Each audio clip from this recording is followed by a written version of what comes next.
We'll continue our studies on cell signaling. So let's see in detail what is paracrine signaling is. So in paracrine signaling, you can see here there are two cells which are in a relatively very lesser distance. So this type of signaling takes place between the two cells where the distance between the two cells is very less. Here you can see a cell producing a signal to the adjacent cell called as adjacent target cell.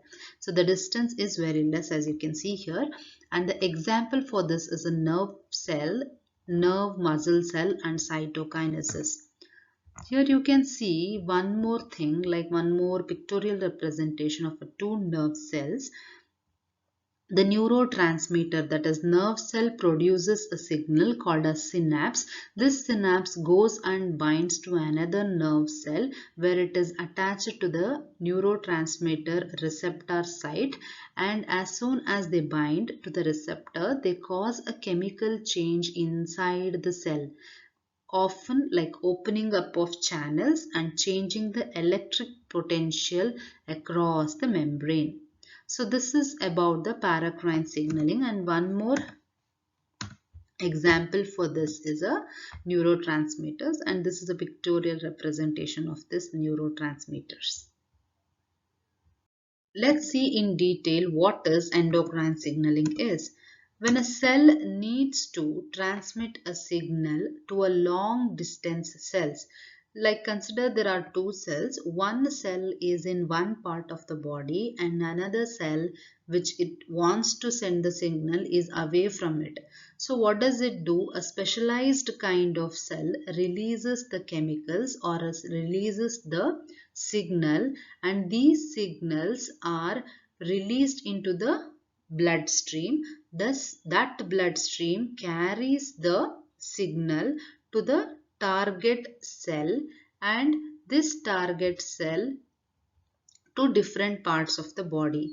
Signals that are produced from one part of the body and travel through the circulation to reach far away, and these type of signaling molecules or the signaling is carried out by the hormones, because the hormones are required for the different parts of the body which are passed through the bloodstream.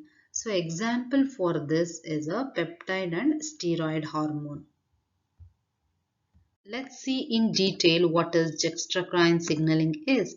Juxtacrine signaling actually takes place between the two cells that are very close in contact with each other, where they are linked by a membrane, and these transfer the signal from one cell to another via protein or a lipid which are the integral to its membrane. See here, these are two cells which are in close contact with each other, and one cell is transferring the signal to another cell, and already they are bound with each other.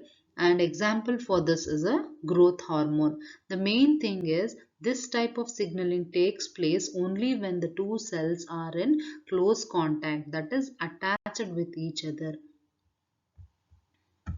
Let us see what is this intracrine ligands are.